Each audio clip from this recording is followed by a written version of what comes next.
Hey guys, welcome back to another video, and today I'm going to be talking about how I print photos like this for personal use at home. So a bit of background information: I came into photography using older and newer Polaroids, and the appeal of those cameras is that you get a physical copy of your photograph. The camera itself for the most part is affordable, but the film is actually where the costs get really high, because for 8 photos you're looking to spend around 18 bucks for these newer cameras, the I-type ones I believe, and the older 600 cameras that require that the pack has a little battery in it cost a bit more, like $20 to $24. Paying $20 for about 8 photos is a little bit steep.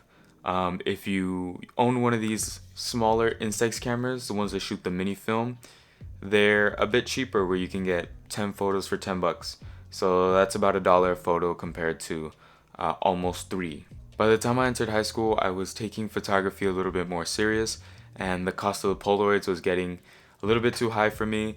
And also, I wanted to look into digital or film cameras, traditional film cameras. I mean, I still do like Polaroid cameras, and I have a little collection which I'll have to make some separate videos on in the future, but I just haven't really used them nearly as much, if not at all, in the last couple of years. All throughout high school, I was taking an elective on film photography, and at the beginning, I didn't really want to pursue it because I thought it was just going to be the same thing with the Polaroid costs, spending money for the rolls of film, and also for lab costs because I didn't know about home developing yet. So I ended up leaning into the digital mirrorless side of photography. By my junior year of high school, I decided that I wanted to pursue 35mm photography, so I learned what I could about how to do it at home, because quite honestly, I was missing the physical aspect of photography, and I thought getting into this would kind of help that. Although you don't need a darkroom to develop the film, you're better off with one to do analog prints using an enlarger, and that also costs a lot more money. So I was just developing my film and scanning it, and I've been doing that for the last 3 years. But over the last few weeks, I have been printing my photos physically for personal use, and enough background information, I'm going to show you guys how I do it. This is the printer I've been using. It's called the HP Tango, and it retailed for 130 US dollars, but right now it is on sale in most places for $80. You might notice that this doesn't look like your traditional home all-in-one printer. That's because it's not. This is the lid. This is where you load the paper. Paper comes out here, and there are some other features with the app. Like I said, this is completely wireless, so you'll have to download the application on your computer or on your phone. It doesn't have a screen or nothing like that. It's very bare bones. That is if you don't already have an all-in-one home printer, because I would just use that instead. This does have a few problems. The first one being that it is completely wireless, so if you don't have internet, you basically can't use this thing.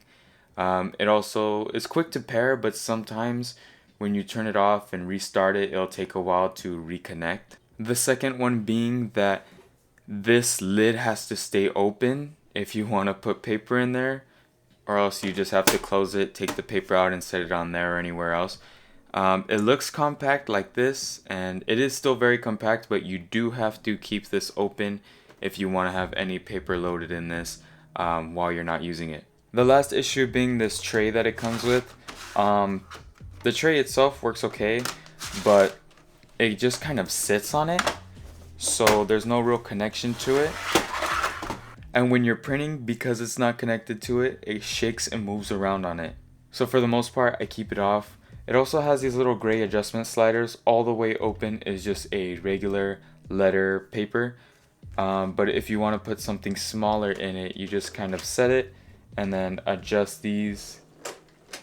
HP has an instant ink subscription services, which replenishes your ink when you're running low, and the printer will know when you're running low.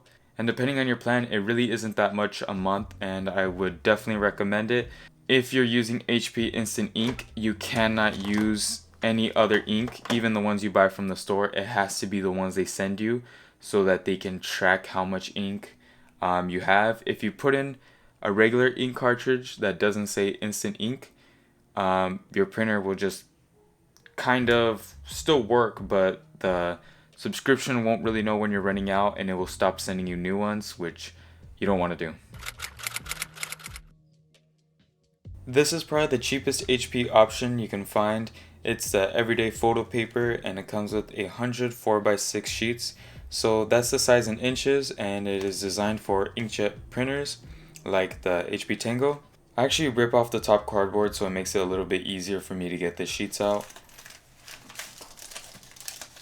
You can see it has a glossy reflective surface and on the back it says HP Everyday. It's kind of hard to make out, but that's to let you know which kind of paper this is. This is actually a photo taken by my friend Oscar, I believe on his phone. And this is probably the only example I'll be showing of a borderless image. Basically the photos that I print have borders, but this obviously doesn't, and it's inked all the way to the very edges. It ultimately comes down to personal preference. You don't even have to use this brand, this finish, or this photo size. I use it because this is what works best for me, and I like it, but that could change in the future. On my desktop, I'll navigate to the HP Smart app. Maximize the window. From here, I'll go to Print Photos and expand this window. Right here, you can see two photos. Both were taken with film. These are JPEG files and they were cropped to a 2:3 aspect ratio or 3:2 in Lightroom. We'll select this one first and then go here to select photos to print. This goes without being said, but just make sure you're connected to the printer.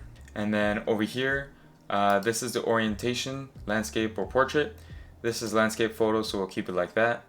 For paper size, I'll scroll all the way down here to index card 4x6. Yours may be different. For borderless printing, I'll keep off because for these photos, I like to have the borders on them. And for scaling, I don't want to crop my image. I actually want to shrink to fit.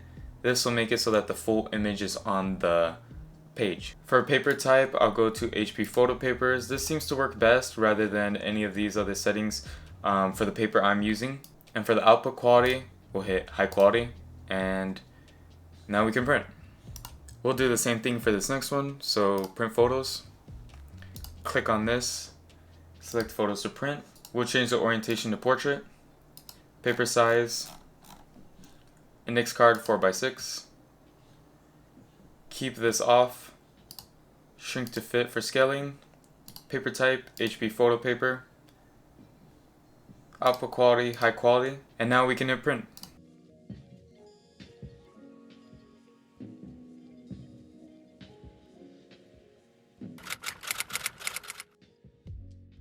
This is an art portfolio album I got from Amazon by a brand called Artoya, and it fits 240 4x6 photo paper sheets.